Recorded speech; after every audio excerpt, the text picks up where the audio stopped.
जय हिंद दोस्तों, आप सभी को नमस्कार। आज हम उन भाइयों दोस्तों के लिए वीडियो बना रहे हैं जो भारत के अंतर्गत कोई भी कॉम्पिटिटिव एग्जाम की तैयारी करते हैं और जिसमें साइंस का सवाल देखा जाए।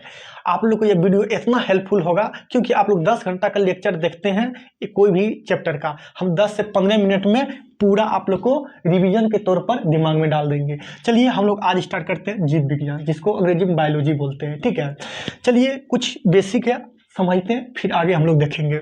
अगर पूछे जीव विज्ञान का जनक किसे कहते हैं, तो जीव विज्ञान का जनक अरस्तु है। जीव विज्ञान का जनक कौन है? अरस्तु है। जीव विज्ञान का परिभाषा पूछे, ठीक है, तो सजीवों का अध्ययन जीव विज्ञान कहलाता है। सजीवों का अध्ययन जीव विज्ञान कहलाता है। अगर जनक पूछे तो अरस्तु, सबका जनक है, सबका पिता होता है। हम लोग को, आप लोग का सबका पिता है।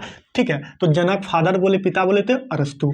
पूछेगा जीव विज्ञान के शाखा कितने, ब्रांच कितने हैं, तो जीव विज्ञान को दो शाखाओं में बांटते हैं, एक जूलॉजी, दूसरा बोटनी। जूलॉजी को हम लोग जंतु विज्ञान बोलते हैं, अब बोटनी को हम लोग वनस्पति विज्ञान बोलते हैं। ठीक है, पूछे जूलॉजी के अंतर्गत कौन सा, किसको अध्ययन करते हैं, तो जंतुओं का अध्ययन करते हैं। जंतु बोले तो वही जो चल फिर सके, हम मनुष्य भी हो जाएगा जंतु, होशियार थोड़ा जंतु मनुष्य है। घोड़ा, बिलाय, खोटा, पिपरी, जितना सब, खरगोश, गधा, जितना सब जंतु अंतर्गत आ जाएगा। ठीक है, तो जंतुओं का अध्ययन, जूलॉजी अंतर्गत इसको रखेंगे, जंतुओं का अध्ययन करेंगे। पूछेगा जूलॉजी का अंतर्गत किसका अध्ययन करते हैं, जंतुओं का अध्ययन करते हैं। जूलॉजी के जनक वही अरस्तु होगा। जूलॉजी का जनक कौन होगा? अरस्तु होगा। उसी प्रकार बोटनी के अंतर्गत पूछे तो बोटनी के अंतर्गत पेड़ पौधों का अध्ययन किया जाता है, जो पादप भी बोल सकते हैं हम लोग। ठीक है, जो अपने जगह पर एक स्थान पर हिले डोले सिर्फ पेड़ पौधा। ठीक है, तो पेड़ पौधों का अध्ययन बोटनी के अंतर्गत करते हैं। पूछेगा बोटनी के अंतर्गत किसको अध्ययन करते हैं, तो पेड़ पौधों का अध्ययन करते हैं। तो उसी प्रकार बोटनी का जनक भी हो जाएगा। तो बोटनी का जनक पूछे तो थियोफ्रेटस, बोटनी का जनक पूछे तो थियोफ्रेटस। चलिए का अध्ययन पूछे सबका अध्ययन होता है। ठीक है, तो कोशिका का अध्ययन साइटोलॉजी, क्या कहते हैं, साइटोलॉजी। उल्टा ही पूछ सकता है, साइटोलॉजी किसका अध्ययन है, तो कोशिका का अध्ययन है। ठीक है, पूछिए कोशिका जो होता है ना, कोशिका प्रत्येक जीवधारी की संरचनात्मक तथा क्रियात्मक इकाई है, यूनिट है। ठीक है, संरचनात्मक तथा क्रियात्मक क्या इकाई है, ये बहुत बार एग्जाम में पूछा है। ठीक है, तो कोशिका प्रत्येक जीवधारी की क्या है, संरचनात्मक तथा क्रियात्मक क्या यूनिट है, इकाई है। प्रत्येक जीवधारी का शरीर जो होता है ना, कोशिका से बना हुआ है। दुनिया का जितना भी जीवधारी है, ठीक है, तो सारा प्रत्येक जीवधारी का शरीर क्या है, कोशिका से मिलकर बना है। ठीक है, सर्वप्रथम कोशिका की खोज पूछे सर्वप्रथम कोशिका का खोज किसने किया, सेल का खोज किसने किया, तो रॉबर्ट हुक ने किया 1665 ईस्वी में, याद रखिएगा। ठीक है, सर्वप्रथम कोशिका की खोज किसने किया, रॉबर्ट हुक। कब किया, 1665 ईस्वी में। लेकिन क्या हुआ, मृत कोशिका का खोज कर दिया। ठीक है, तो उसी प्रकार इसीलिए इसको बोलते हैं फादर ऑफ साइटोलॉजी कहते हैं, फादर ऑफ साइटोलॉजी किसको, रॉबर्ट हुक को। चलो आगे चलते हैं। सर्वप्रथम जीवित कोशिका की खोज किसने किया, तो 1674 ईस्वी में एंटोनी वॉन ल्यूवेनहॉक ने किया। ठीक है, कब किया, 1674 में, याद रखिएगा, एंटोनी वॉन ल्यूवेनहॉक याद रखिएगा, लंबा थोड़ा नाम है। ठीक है, स्लाइडेन एवं स्वान ने क्या किया, कोशिका का सिद्धांत दिया। क्या दिया, कोशिका का सिद्धांत दिया। पूछे कोशिका का सिद्धांत किसने दिया, तो स्लाइडेन एवं स्वान ने कोशिका का सिद्धांत दिया और यह बोला कि शरीर कोशिका से मिलकर बना है और अतः शरीर की सबसे छोटी इकाई कोशिका है। किसने बोला, स्लाइडेन एवं स्वान ने। आप लोग समझ गए। चलिए फिर से हम लोग आगे देखते क्या है। अगर पूछे सबसे छोटी कोशिका ओवरऑल में, दुनिया का ओवरऑल में पूछे सबसे छोटी कोशिका, तो माइक्रोप्लाज्मा की होती है। ठीक है, क्या होती है, माइक्रोप्लाज्मा की होती है। सबसे छोटी कोशिका पूछे दुनिया के ओवरऑल में, तो माइक्रोप्लाज्मा की होती है। उसी प्रकार बड़ी पूछे सबसे बड़ी कोशिका, तो शुतुरमुर्ग के अंडा होता है। ठीक है, क्या होता है, शुतुरमुर्ग का अंडा। सबसे बड़ी कोशिका पूछे तो शुतुरमुर्ग के अंडा होता है। सबसे लंबी कोशिका पूछे तो तंत्रिका तंत्र, इसी को बोलते हैं स्नायु कोशिका, ब्रेन में पाया जाता है। कहाँ पर पाया जाता है, ब्रेन के अंदर। ठीक है, तो सबसे लंबी कोशिका बोले तो तंत्रिका तंत्र, स्नायु कोशिका इसको बोलते हैं, कहाँ पाया जाता है, ब्रेन में। अगर ये ओवरऑल हो गया, अब मानव में यानी मनुष्य में, ठीक है, तो मानव में सबसे बड़ी कोशिका पूछे तो ओवम, अंडाणु। क्या होता है, ओवम, अंडाणु, मानव में सबसे बड़ी कोशिका। ठीक है, याद रखिएगा, महिला में पाया जाता है। ठीक है, किसमें, महिला में पाई जाती है। ठीक है, मानव में सबसे छोटी कोशिका पूछे तो स्पर्म, क्या, स्पर्म, शुक्राणु, जिसे चटर बटर ज्यादा करते हैं। ठीक है, स्पर्म, शुक्राणु, उसका मतलब पुरुष में पाया जाता है। किसमें, पुरुष में।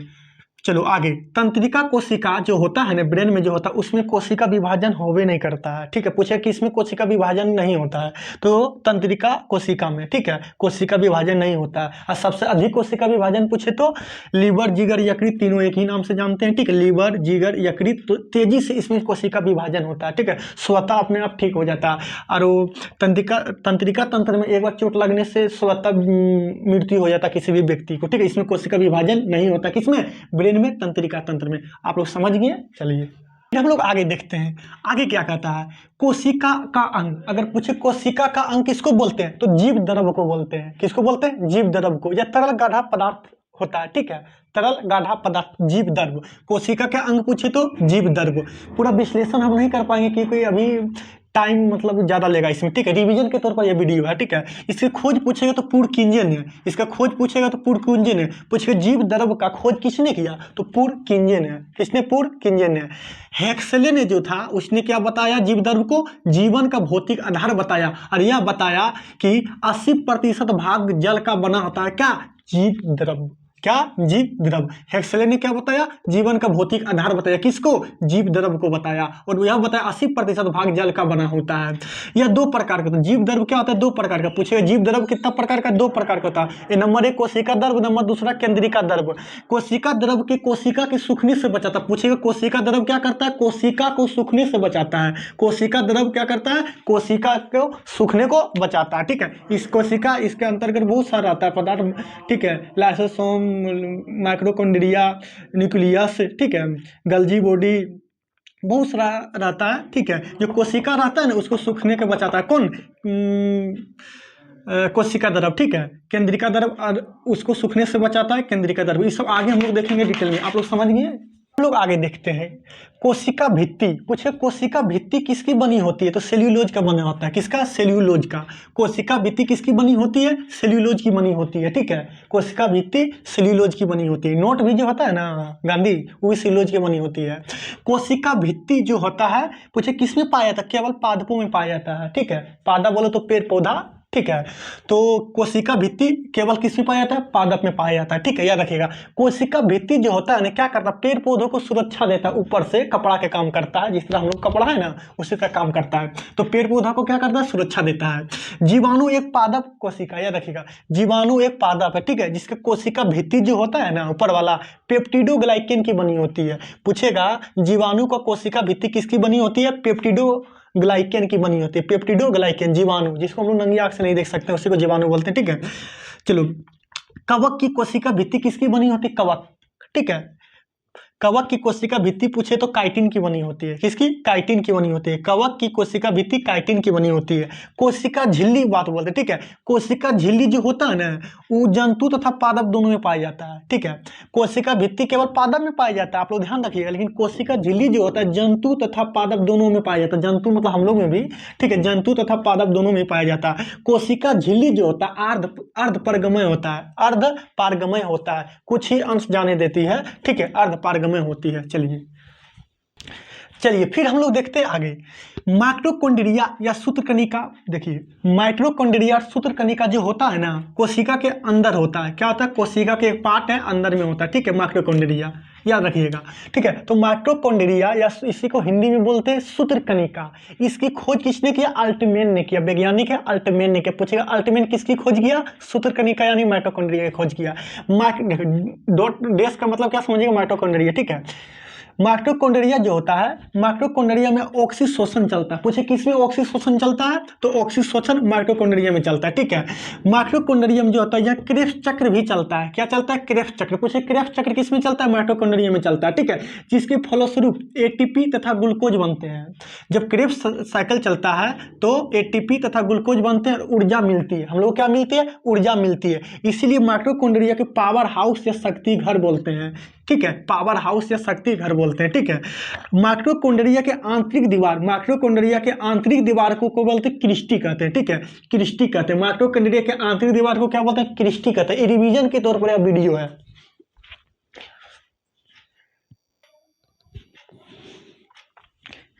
चलिए फिर हम लोग आगे देखते हैं, अगर पूछे इंडोप्लाज्मिक रेटिकुलम, कोशिका के अंदर जिस प्रकार हम लोग को अभी देखें माइटोकॉन्ड्रिया होता है, उसी प्रकार इंडोप्लाज्मिक रेटिकुलम होता है, ठीक है, जिसको हिंदी में बोलते हैं अतः प्रद्रव्य जलिका। अतः प्रद्रव्य जलिका इंडोप्लाज्मिक हम लोग इसको शॉर्टकट में बोलेंगे, ठीक है। इसको जो होता है ना, शरीर का आंतरिक सहायता देता है, हम लोग को चलने फिरने में जो मदद करता है ना, पिलर के जो काम करता है, आंतरिक सहायता पूछेगा।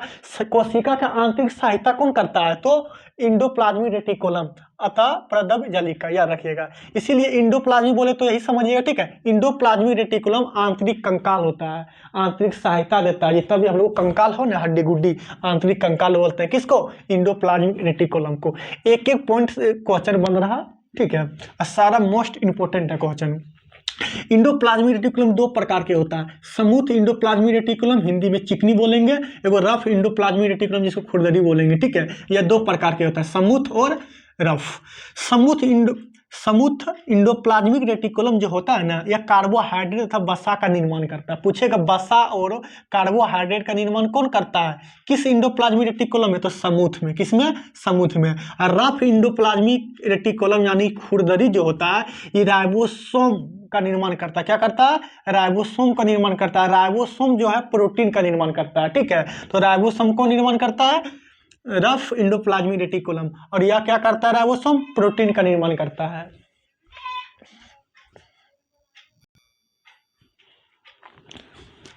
चलिए फिर हम लोग देखते हैं राइबोसोम। कोशिका के अंदर जिस प्रकार माइटोकॉन्ड्रिया, इंडोप्लाज्मिक रेटिकुलम, उसी प्रकार राइबोसोम भी पाया जाता है। किसके अंदर, किसके अंतर्गत, कोशिका के अंदर, ठीक है।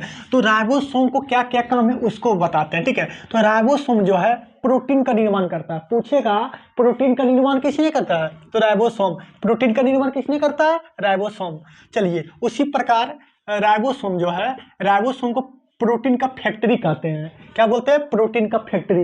पूछेगा प्रोटीन का फैक्ट्री किसको बोलते हैं, तो राइबोसोम को बोलते हैं। यह दो प्रकार के होता है। राइबोसोम कितने प्रकार का, दो प्रकार का। नंबर एक 70S राइबोसोम, नंबर दूसरा 80S ribosome. 70S ribosome, 80S ribosome.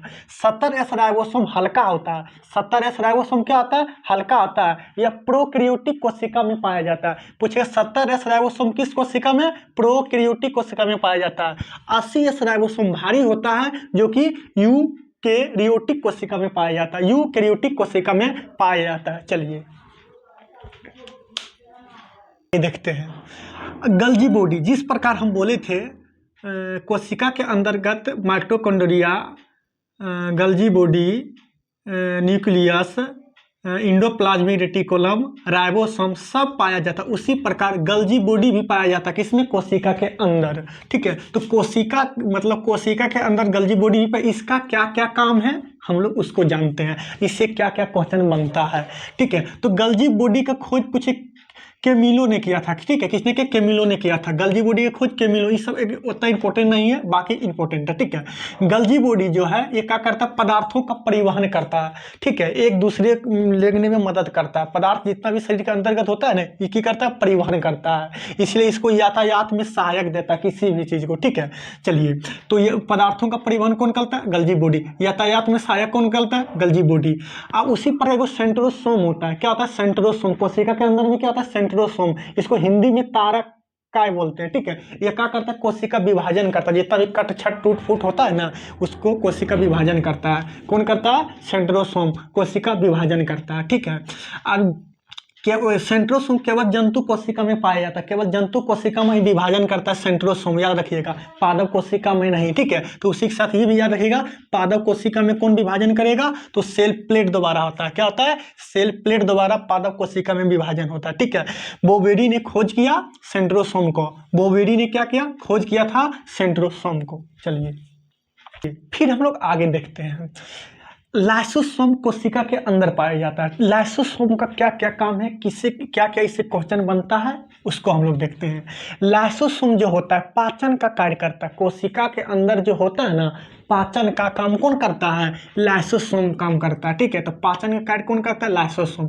Lysosome जो होता है, लाइसोसोम के अंदर जल अवघटक एगो एंजाइम पाया जाता है, ठीक है, जो काम नहीं करता है उस पर वो छिड़क देता है, वो ठीक है, वो अपने आप मर जाता है, ठीक है। अंदर लाइसोसोम जो होता है उसका अंदर जल अवघटक एंजाइम, कौन सा एंजाइम पाया जाता है? जल अवघटक एंजाइम, जो काम नहीं करता उसमें छिड़क जाता है तो मर जाता है, मर जाता है, इसलिए इसको लाइसोसोम को क्या बोलते हैं? आत्महत्या की थैली या आइटम बम, ठीक है, या आइटम बम, ठीक है। किसको? लाइसोसोम को। लाइसोसोम को आत्महत्या की थैली या आइटम बम कहते हैं, ठीक है।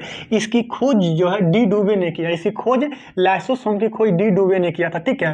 पूछेगा आरबीसी जो होता है ना ब्लड, ठीक है, उसमें लाइसोसोम नहीं पाया जाता है, ठीक है। क्या पाया जाता है? आरबीसी के अंदर लाइसोसोम नहीं पाया जाता, याद रखिएगा। इसीलिए स्प्लीन या पिलिया या तिल्ली, ठीक है, आरबीसी का कब्र कहते हैं, ठीक है। क्या कहते हैं? कब्र कहते हैं। चलिए हम लोग समझिए।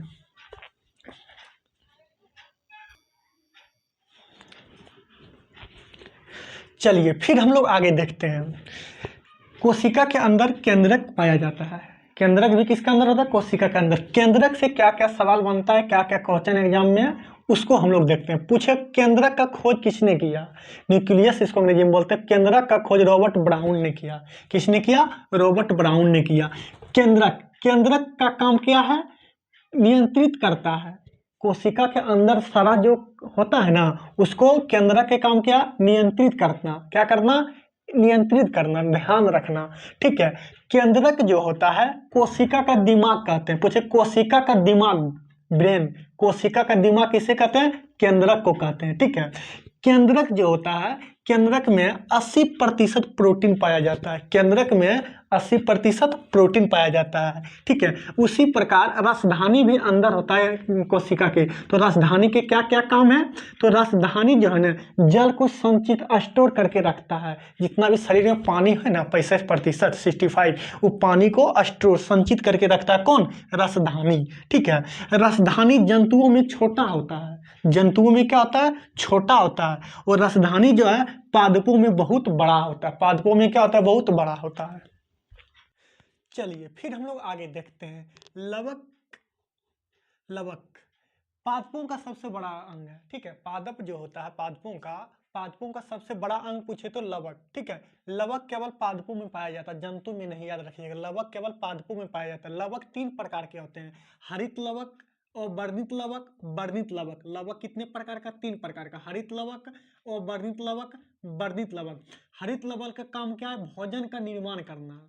हरित लवक का काम क्या है? भोजन का निर्माण करना। पूछेगा हरित लवक कहाँ पाया जाता है? पत्ती तथा तना में, पत्ती तथा तना में। और वर्णित लवक के काम क्या? भोजन को संग्रह करना, एक जगह रखना, ठीक है। कहाँ पाया जाता है? जड़ तथा फल में, जड़ तथा फल में पाया जाता है। और वर्णित लवक, वर्णित लवक तीसरा क्या है? वर्णित लवक ये रंग प्रदान करता है। जितना भी है ये क्या करेगा? रंग प्रदान करता है। जैसे एग्जांपल में टमाटर और मिर्च का रंग जो लाल होता है ना, लाइकोपेज के कारण होता है।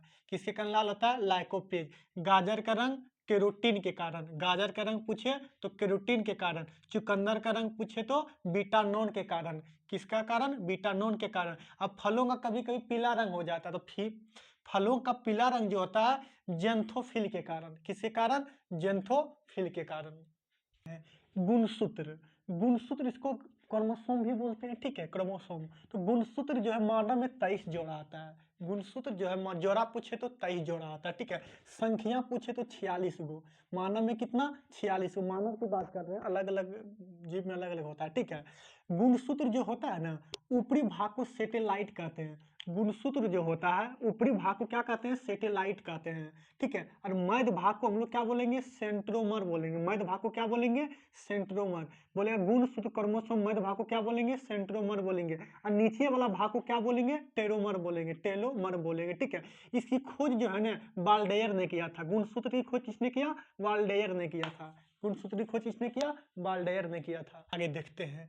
क्रोमोसोम यानी गुणसूत्र, गुणसूत्र केंद्रक के अंदर होता है। केंद्रक के अंदर जो होता है गुणसूत्र, पूछे गुणसूत्र कहाँ पाया जाता है? तो केंद्रक के अंदर, ठीक है। गुणसूत्र जो है केंद्रक के अंदर पाया जाता है, ठीक है, याद रखिएगा। या क्रोमोसोम बोलो या गुणसूत्र एक ही होता है, ठीक है। और उस मतलब क्रोमोसोम के अंदर डीएनए होता है, ठीक है। केंद्रक के अंदर क्रोमोसोम, क्रोमोसोम के अंदर डीएनए, और डीएनए के अंदर जीन होता है। डीएनए के अंदर पूछेगा तो क्या होता है, जीन होता है। और जीन जो होता है माता पिता का गुण पाए जाते हैं। जीन जो होता है माता पिता का क्या होता है, गुण पाए जाते हैं। ठीक है, इसीलिए जीन को आनुवांशिकता का आधार बोलते हैं। जीन को क्या बोलते हैं, आनुवांशिकता का आधार बोलते हैं। जीन न्यूक्लियोटाइड का बना होता है। ठीक है, न्यूक्लियोटाइड का बनाता है। ठीक है, और इसकी खोज किसने किया, जोहानसन ने किया। इसकी खोज किसने किया, जोहानसन ने किया था। जीन का खोज जोहानसन ने किया। आगे फिर आते हैं, कुछ जीवों में क्रोमोसोम की संख्या पाई जाती है जो कि डायरेक्ट एग्जाम में पूछा जाता है। जैसे जीवाणु में पूछेगा गुणसूत्र या क्रोमोसोम की संख्या 1 होता है, मच्छर में 6 गो होता है, घिरदू मक्खी में 12, मटर में 14, प्याज में 16, नींबू छोटा वाला 18, बड़ा वाला नींबू 36 गो, मक्का में 20 गो होता है, टमाटर में 24 गो क्रोमोसोम की संख्या, मेढक में 26 गो, बिल्ली में 38 गो, चूहा में 40 गो, खरगोश में 44 गो, मानव में 46 गो, आलू में 48 गो, चिंपांजी में 48 गो, तंबाकू में 48 गो, घोड़ा में 64, कुत्ता में 78, कबूतर में 80 और टेरिडोफाइटस में 1600। सबसे कम बोलेगा तो जीवाणु में, और सबसे अधिक बोले तो टेरिडोफाइटस में, सर्वाधिक अधिक। ये कुछ जीवों में क्रोमोसोम की संख्या थी जो डायरेक्ट एग्जाम में पूछा जाता है। ये देखते हैं, कुछ डीएनए से सवाल पूछा जाता है एग्जाम में। डीएनए से कितना सवाल बनता है उसको देखते हैं हम लोग। डीएनए का फुल फॉर्म डायरेक्ट पूछता है, डाईऑक्सीराइबोन्यूक्लिक एसिड होता है। ठीक है, डीएनए का फुल फॉर्म पूछे तो डाईऑक्सीराइबोन्यूक्लिक एसिड होता है। ठीक है, इसका श्रृंखला को क्या बोलते हैं, पॉलीन्यूक्लियोटाइड बोलते हैं। ठीक है, डीएनए का श्रृंखला पूछे तो पॉलीन्यूक्लियोटाइड कहते हैं। ठीक है, डीएनए जो होता है ना न्यूक्लियोटाइड का बहुलक होता है। पूछेगा न्यूक्लियोटाइड किसका बहुलक होता है, डीएनए का होता है। ठीक है, डीएनए में कौन सा तत्व पाया जाता है, फास्फोरस, फास्फोरस। ठीक है, पी, डीएनए में फास्फोरस तत्व पाया जाता है। डीएनए का पहला अवलोकन जो है कार्लसबर्ग ने किया था। ठीक है, डीएनए का पहला अवलोकन कार्लसबर्ग ने किया था। ठीक है, डीएनए को प्रयोगशाला में हरगोविंद खुराना ने पहली बार देखा था। ठीक है, हरगोविंद खुराना ने। ठीक है, डीएनए की संरचना पूछेगा तो डबल स्टैंडर्ड होता है। कैसा होता है, डबल स्टैंडर्ड होता है। ठीक है, डबल। ठीक है, डीएनए की संरचना डबल स्टैंडर्ड होता है। ठीक है, डीएनए का मॉडल जो है ना वाटसन एवं क्रिक ने 1962 में दिया था। ठीक है, डीएनए जो है मॉडल, डीएनए का मॉडल जो है वाटसन एवं क्रिक ने दिया था, इसलिए 1962 में नोबेल प्राइज इसको मिला था, वाटसन एवं क्रिक को। लोग आगे देखते हैं कुछ। देखिए, कभी कभी पूछ लेते हैं एग्जाम में, एडीन तथा थामिन में हाइड्रोजन बॉन्ड कितने, तो डबल हाइड्रोजन बॉन्ड रहता है। ठीक है, ग्वानिन तथा साइटोकाइनिन में अगर पूछे हाइड्रोजन का बॉन्ड तो ट्रिपल। ठीक है, ग्वानिन तथा साइटोकाइनिन में हाइड्रोजन बॉन्ड अगर पूछे तो ट्रिपल, और एडीन तथा थामिन में डबल हाइड्रोजन बॉन्ड होता है। ठीक है, अनुवांशिक अनुवांशिक गुण का वाहक अगर पूछे डीएनए होता है। ठीक है, अनुवांशिक गुण का वाहक पूछे तो डीएनए होता है। भारत में डीएनए फिंगरप्रिंटिंग पूछेगा कहाँ पर है, तो हैदराबाद में। कहाँ पर है, हैदराबाद में। ठीक है, आरएनए का फुल फॉर्म पूछे तो राइबोज न्यूक्लिक एसिड। ठीक है, आरएनए की संरचना पूछेगी तो सिंगल स्टैंडर्ड होती है। ठीक है, सिंगल, एक दोहरी होती है। ठीक है, सिंगल। ठीक है, डीएनए में डबल स्टैंडर्ड होती है। ठीक है, आरएनए की संरचना सिंगल स्टैंडर्ड होती है। आरएनए जो होता है प्रोटीन का निर्माण में सहायक होता है। ठीक है, आरएनए विशेष रूप से प्रोटीन का निर्माण में सहायक होता है। आरएनए 3 प्रकार के होता है, एमआरएनए यानी मैसेंजर आरएनए, टीआरएनए यानी ट्रांसफर आरएनए, और तीसरा राइबोसोम आरएनए। ठीक है, यह प्रोटीन को पहचानता है, ये उसको ट्रांसफर करता है, उसको देता है, उसको बाद ये क्या करता है, परिवहन करके इसको पास पहुंचाता है। तो यहाँ पर राइबोसोम में प्रोटीन का निर्माण हो जाता है। ठीक है, तो आरएनए 3 प्रकार का, मैसेंजर आरएनए, ट्रांसफर आरएनए और राइबोसोम आरएनए। ठीक है, यहाँ पर प्रोटीन बना लेता है। ठीक है, यहाँ पर प्रोटीन मिला के हम लोग को प्रोटीन का निर्माण होता है, किसमें, आरएनए में। चलिए क्वेश्चन को देखते हैं। 10 + 10, 10 10 एमिनो अम्ल 10 एमिनो अम्ल और फिर 10 शरीर के पहले 10 गो होता है, जो हम लोग भोजन करते हैं 10 गो उसके अंतर्गत आता है। ठीक है, तो 10 10 20 एमिनो एसिड मिलकर हम लोग को एक प्रोटीन का निर्माण होता है। 20 एमिनो अम्ल से हम लोग को एक प्रोटीन का निर्माण होता है। कुछ डीएनए से आरएनए बनना ट्रांसक्रिप्शन कहलाता है। ठीक है, ट्रांसक्रिप्शन कहलाता है। आरएनए से डीएनए बनना रिवर्स ट्रांसक्रिप्शन कहलाता है। आरएनए से प्रोटीन का निर्माण करना ट्रांसलेशन कहलाता है। ठीक है, डीएनए से डीएनए रिपब्लिकेशन कहलाता है। डीएनए से डीएनए बनना रिपब्लिकेशन कहलाता है। हम आप लोग को 10 8 5 घंटा जो वीडियो आप लोग देखते हैं, हम 20 मिनट के आसपास में पूरा रिवीजन के तौर पर हम आप लोग को बता दिए। एक बार ये वीडियो को देखें, जो पढ़े हैं उसी के लिए यह वीडियो लाभदायक हेल्पफुल होगा, अन्यथा दूसरा स्टूडेंट ना देखें। चलिए हम लोग फिर नेक्स्ट पार्ट में मिलते हैं, रिवीजन के तौर पर अलग चैप्टर लेके हम आएंगे। तब तक जय हिंद जय भारत।